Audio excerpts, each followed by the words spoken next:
Palavra de cientista de hoje pertence a Esther Serrão, coordenadora da expedição e investigadora da Universidade do Algarve e do CCMAR. E de que expedição é que eu estou a falar, ou de que vamos falar aqui?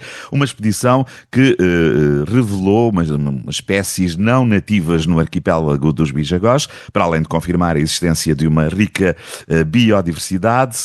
Vamos aqui conhecer que expedição foi esta, a esta reserva da biosfera da Unesco, designada assim ou determinada assim desde 1996. Esther Serrão, obrigado pela sua disponibilidade. Vamos aqui, de algum modo, recordar uma viagem que até imagino eu, para além do ponto de vista científico, do ponto de vista pessoal, deve ter sido fascinante. Qual era a expectativa para esta viagem, para esta expedição, e o que é que, já lá vamos, o que é que ultrapassou, mas para já qual era a expectativa inicial, o caderno de encargos, digamos assim, Esther? O objetivo era procurar registar espécies novas que não tenham sido encontradas na zona, de grupos pouco estudados. Esta é uma zona que tem sido estudada mais para outras espécies e outros habitats mais carismáticos.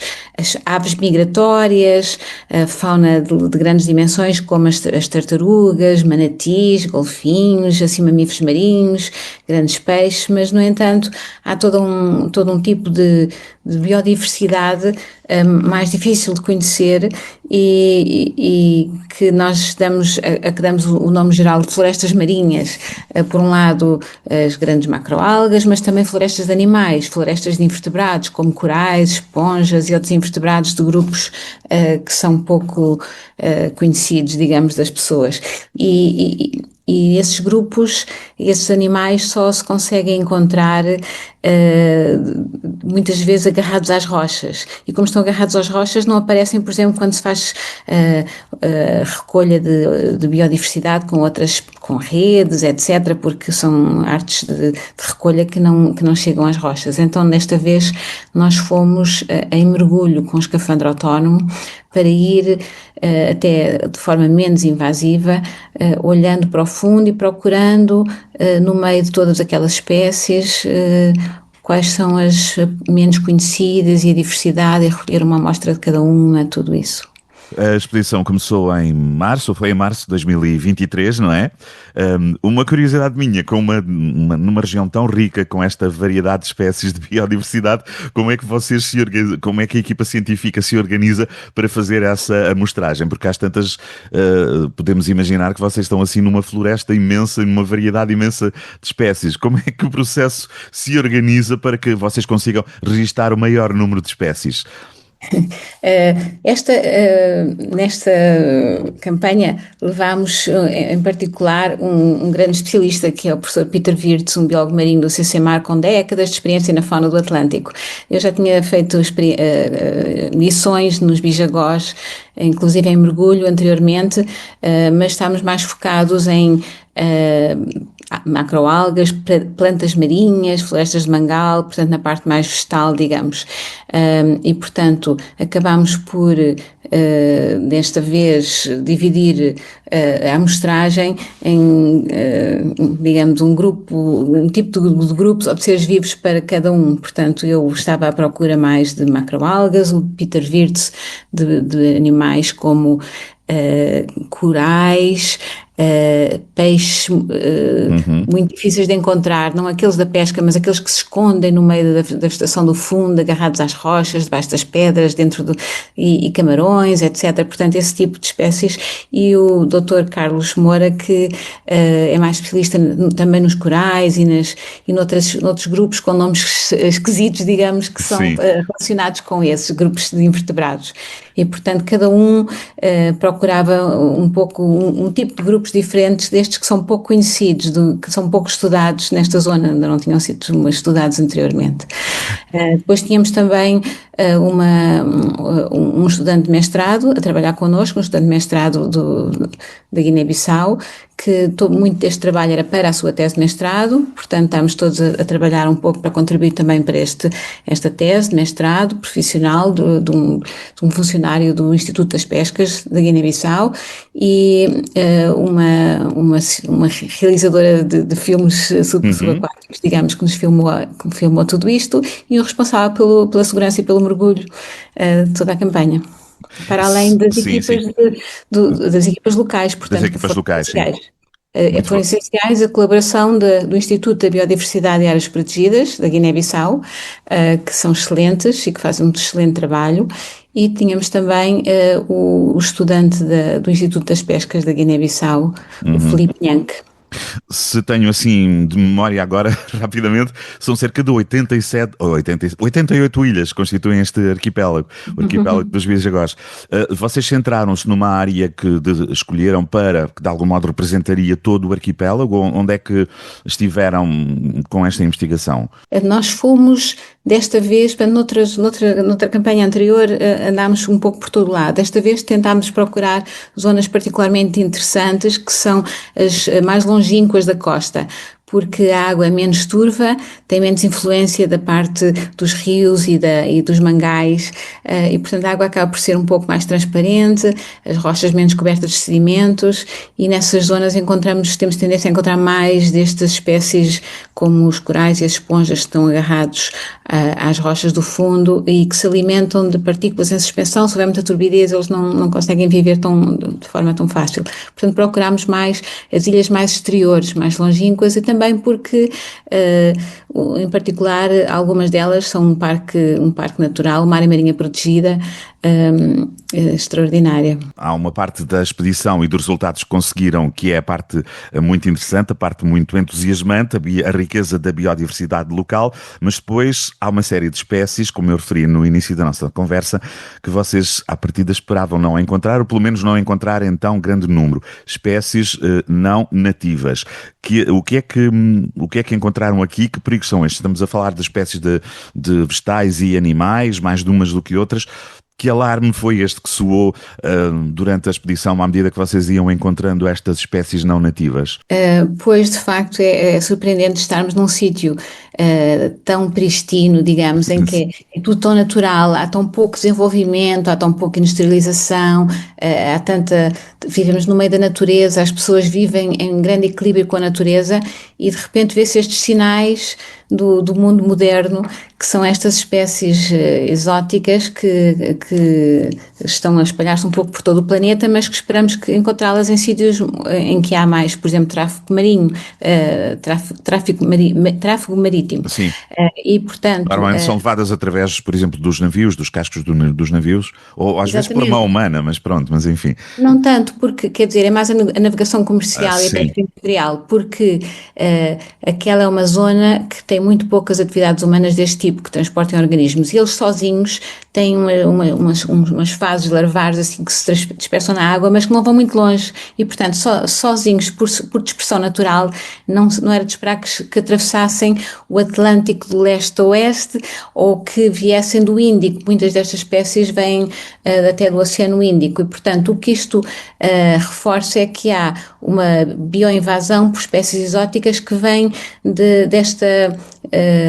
desta grande escala de navegação comercial e pesca industrial que atravessa toda a África Oeste, a África Oeste, exatamente, portanto a África Atlântica, e que passa perto dos Bijagós, não entram lá dentro, portanto não seria, à partida não esperávamos que estivesse tudo tão invadido, porque não entram dentro dos Bijagós, mas passam de fora, e ao transportarem espécies que vão agarradas aos cascos dos navios, ou às redes, ou a todas as outras estruturas, qualquer tipo de estruturas que sejam rígidas, permitem que estas espécies se agarrem a elas e sejam transportadas, e depois basta entrarem, por exemplo, em países vizinhos, por exemplo no Senegal, que está ali mesmo ao lado, ou noutras zonas, acabam por aí ir-se expandindo pouco a pouco, assim, pedra a pedra, digamos, até chegar até ali. E, portanto, mas, sobretudo, são então espécies vegetais, ou também encontraram eventualmente algumas espécies animais, algumas variedades de peixes que não deveriam estar ali?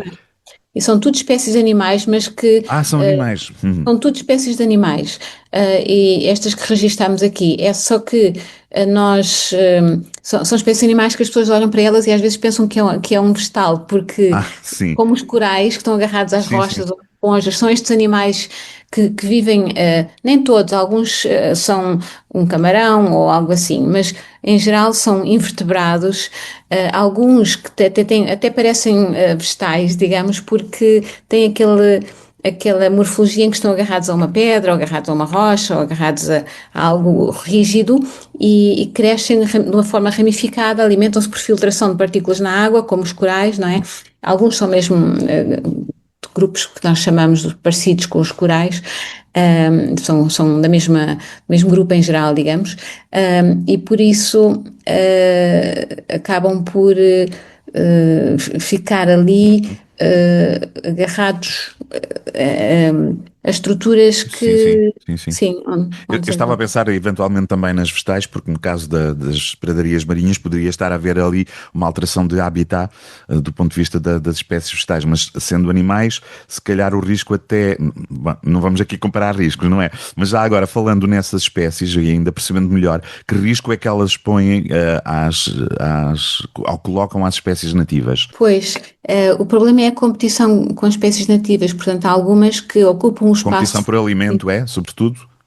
até pelo espaço. Ah, pelo espaço, Portanto, sim. as rochas, imagino, estas não é como as pradarias marinhas vivem em fundos de areia, ou Uhum. sedimento, ou lodo, e estas espécies que nós registramos aqui são espécies que vivem em fundos rochosos, que foram aquelas que foram o objeto deste estudo, uma vez que são muito pouco estudadas, são as tais que é preciso ir em mergulho, procurá-las e observá-las no fundo, estão agarradas às rochas, não se conseguem apanhar de outra forma. Portanto, Para as ocupam espécies nativas, espaço, sim. Sim, ocupam espaço, tornam-se sim. muito abundantes, Uhum. ocupam espaço e competem pelo espaço, pelo espaço agarrado às rochas, porque também é limitante e crescem mesmo por cima das outras. Por vezes formam até quase umas crostas que vão ocupando o espaço todo em cima da rocha e não deixam que os pequenos, digamos, bebés, as pequenas larvas de outras espécies, encontrem espaço livre para se agarrarem à rocha. E por outro lado, também podem crescer por cima delas e, portanto, a maior parte do espaço, a maior parte da competição é pelo espaço nas rochas, porque acabam por se tornar, fazer uma cobertura tão contínua e extensa que não deixam espaço para que as outras espécies nativas acabem por se agarrar. Se vocês imaginarem no meio terrestre, nós vemos isso, por exemplo, com vegetação, não é? Sim, sim, Imagina, sim. a gente conhece o chorão que ocupa o As zonas do... terreno Sim, e não deixa que outras espécies de plantas que recrutem. Agora imaginem dentro do mar, isso acontece com animais. Há animais que temos nomes assim difíceis de compreender, como os briozoários e os hidrários, assim. Há uns, as sírias, são os nomes destes grupos que conseguem ocupar o espaço de forma muito contínua, muito abundante e impedem, enfim, o recrutamento, que é o assentamento de pequenas larvas da geração seguinte das espécies nativas. E, portanto, algumas são mais competitivas do que as outras, mas há umas que são até bastante competitivas que foram encontradas e que, uma vez que quando lá se encontram, é muito difícil controlar, porque seria necessário estar a recolhê-las, a arrancá-las, mas é um processo que só se consegue mesmo resolver quando é mesmo no início, quando dá um bocadinho e tira-se tudo, porque agora se começar a recolher e a retirar, há sempre algum que ficou lá e que volta a expandir-se, não é? E percebo. portanto isso é um problema. Só se consegue controlar as espécies invasoras quando se detectam logo na chegada. Quando já estão espalhadas, já não se consegue detectar, só se consegue minimizar assim o efeito. E se esse controle nas zonas terrestres é muito complicado por vezes, em zonas de oceano, zonas marinhas, é mais complicado ainda, suspeito. Sim, Ou há- sim, exatamente, Sim, exatamente. Porque, então, neste caso, provavelmente uma das razões que não tinham ainda sido, quer dizer, há várias razões pelas quais elas não tinham ainda sido descobertas. Uma também é a dificuldade do conhecimento da espécie.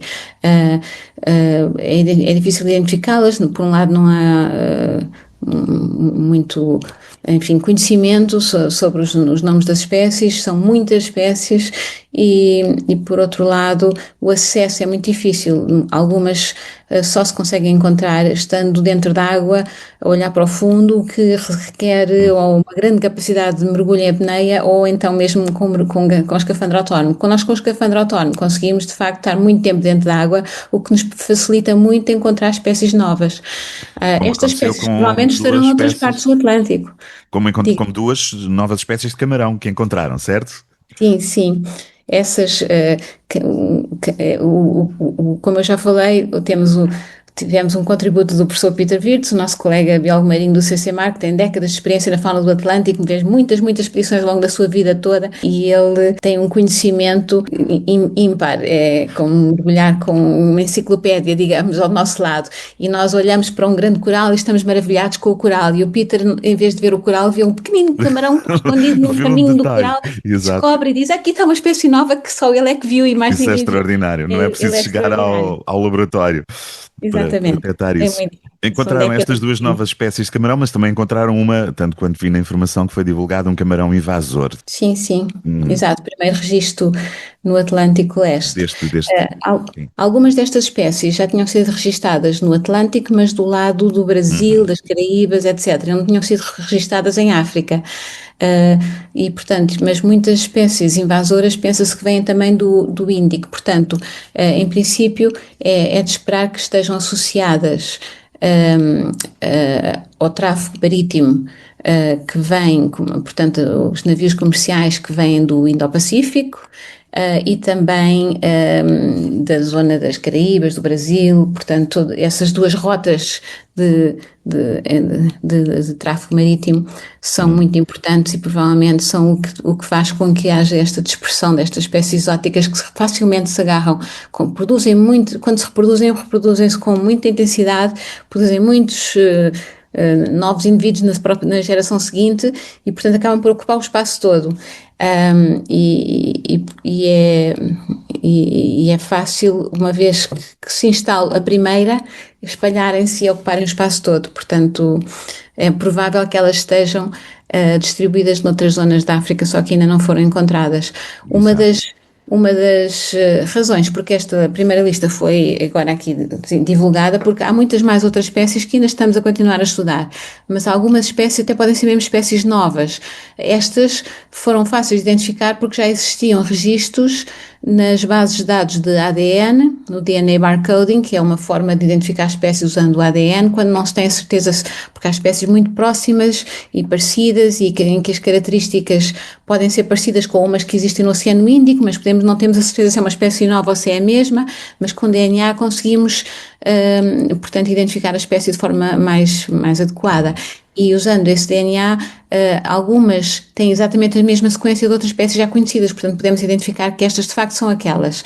E há outras que não têm exatamente a mesma sequência, portanto essas ainda estão em estudo e possivelmente poderão ser ou espécies novas ou variantes genéticas diferentes da mesma espécie, portanto ainda há muito mais resultados para registar, que serão certamente também interessantes. Estes foram mais o primeiro alerta de que existem tantas espécies invasoras que estão silenciosamente a introduzir-se numa comunidade tão Tão rica. natural, tão rica e que se calhar quando detectarmos o seu efeito até já vai ser um pouco tarde demais, não saberíamos como é que teria sido a comunidade antes delas aparecerem, não é? Claro. Portanto, a expedição no local acabou, mas continua de algum modo, não é? Este estudo que a Esther acabou de referir, estes estudos, dados que trouxeram, continuam a produzir trabalho e a dar um retrato cada vez mais preciso do que é que está ali a acontecer. O mais recente, tanto quanto sei, foi este do seu colega Carlos Moura, não é? Publicado na Ecology and Evolution. Este é o estudo mais recente até agora, não é? Sim, exato. Já, há pouco estávamos a referir isso, contrariar esta invasão de espécies é difícil no meio aquático, mas ficaram alguns alertas no local, por exemplo, das entidades, por exemplo, que já referimos aqui, o que é que do ponto de vista para além da observação, não é, da monitorização, o que é que do ponto de vista de intervenção pode ser feita ou que sensibilização é que ficou junto das entidades locais? O trabalho foi todo feito em parceria com as entidades Sim, locais. exato. E faz parte de um programa que é o Programa Mar África, precisamente, que se destina a aumentar o conhecimento da biodiversidade marinha na costa atlântica da África, de todos os países, e também, portanto, não só de encontrar novas espécies, encontrar novos registros das espécies que já se conhecem e até pegar na informação toda que já existe, mas que está dispersa num relatório aqui, num artigo ali, numa tese acolá, e juntar toda essa informação de maneira a que as entidades locais possam ter a informação disponível, porque atualmente há muitos projetos, muitos programas internacionais, por exemplo, há projetos da França, da Holanda, da Alemanha, etc., que vão para a África e têm fazem muitos trabalhos, muitos estudos, publicações, deixam relatórios, mas depois as entidades locais, quando querem utilizar a informação, não está disponível de uma forma fácil de utilizar. Há um relatório sobre qualquer assunto. Então, neste programa Mar África, em que se inseria a tese deste aluno que estava connosco, deste estudante de mestrado do Instituto das Pescas da Guiné-Bissau, e tivemos estudantes de mestrado de vários outros países da África Atlântica, em que têm como objetivo tanto aumentar o conhecimento das espécies locais, o conhecimento de como mostrar as espécies locais e também de como organizar os dados e de os utilizar e de pensar, digamos, capacitar não só a recolher dados, mas em como os utilizar e em qual é a utilidade que eles têm para a gestão. Para a gestão, sim, no sentido de implementar medidas práticas. Exato, portanto, analisar para ver quais são as zonas mais ameaçadas, que precisam de medidas práticas, as que precisam de proteção, as com maior importância, com menor importância, tudo isso. Mas é sempre um campo complexo, não é? Implementar essas medidas, estou a pensar assim de imediato, desviar navios ou alterar rotas de navios, por exemplo, se é que faria sentido como uma das medidas de mitigação desta invasão, mas são de facto... Pois o caso das espécies exóticas é um problema gravíssimo no país. Claro. É difícil ter ações locais, é um pouco como as alterações climáticas. É preciso atuar ao nível mundial, porque são problemas globais e que não param nas fronteiras dos países. E muitas vezes são estes países que até são os que menos contribuem para o problema, que são os primeiros a ser afetados. Tal como nas alterações globais, nas alterações climáticas, também nas espécies exóticas, muitas vezes estes países que são muito ricos porque não estragaram os seus ecossistemas, porque não criaram um desenvolvimento excessivo e não destruíram os seus ecossistemas, acabam por ser os que têm mais a perder com o problema das espécies exóticas e das alterações climáticas, porque mantiveram sua riqueza, têm uma gestão das suas áreas protegidas exemplar, que é em colaboração entre o Instituto da Biodiversidade, portanto, as entidades mais oficiais e as comunidades locais, todos gerem as áreas marinhas protegidas em conjunto, de forma muito harmoniosa, em colaboração e sem destruir a sua riqueza natural, e depois estas ações que vêm do mundo exterior acabam por os prejudicar mais a eles do que os outros que já destruíram mais os seus recursos. Portanto, o que é importante é que todo o mundo, não só alertar não só as autoridades dos bisagós, que pouco podem fazer se toda esta pressão de espécies invasoras vem de fora, mas alertar o mundo inteiro que é preciso minimizar o transporte, por exemplo, das espécies invasoras nas águas de lastro dos navios, que é preciso, cada vez há mais informação sobre isso, as espécies que estão agarradas aos cascos, mas também que vêm dentro das águas de lastro, que são largadas etc., e as artes de pesca e tudo isso, e portanto há toda uma série de medidas gerais que deviam ser implementadas ao nível do mundo inteiro e portanto, é um pouco como no caso das alterações climáticas, todos temos que reduzir a pegada carbónica. Exatamente, e não pensarmos só no nosso quintal ou pensarmos que o quintal do vizinho pode afetar o nosso e por aí fora, não é? Muito bem. Esther, já tem algum, nomeadamente do seu colega já da publicação, suponho que é relativamente recente, na revista que referimos há pouco, da Ecology and Evolution, já tem algum retorno dos vossos pares da publicação? Não sei se as notícias sobre a expedição também estão disponíveis, já tiveram algum retorno desta publicação? Sim, tanto ao nível, enfim, de colegas científicos como ao nível das entidades também. logo localmente, mal acabámos a expedição, fomos logo convidados pelo Instituto das Pescas e o Instituto da Biodiversidade e Áreas Marinhas Protegidas da Guiné-Bissau. Fizemos uma reunião com eles todos, apresentámos os resultados do trabalho e eles ficaram muito impressionados também. Nessa altura não sabíamos que eram tantas espécies invasoras, mas mostramos as florestas de corais que eles tinham que não conheciam. Portanto, isto foi uma descoberta, porque normalmente não pensamos nos bijagós em termos da biodiversidade agarrada às rochas subaquáticas. Pensamos mais em termos das aves migradoras e dos grandes mamíferos marinhos, tartarugas, etc. Mas as florestas que estão debaixo d'água e que são pouco visíveis porque as pessoas não mergulham e não veem, esta riqueza de corais era enorme, era assombrosa. Mostramos imagens de zonas em que se vê corais. Há uns corais que se chamam gorgónias, que parecem umas árvores cor-de-rosa, roxa, amarela, etc., lindíssimos, para além das florestas de algas, etc. E, portanto, há toda uma série de ecossistemas que vivem agarrados às rochas e que só encontramos maioritariamente nas ilhas mais exteriores, naquelas ilhas onde a água é mais transparente, não estão tão sujeitas à ação daquela turbidez, daqueles sedimentos todos que vêm dos mangais. Muito bem.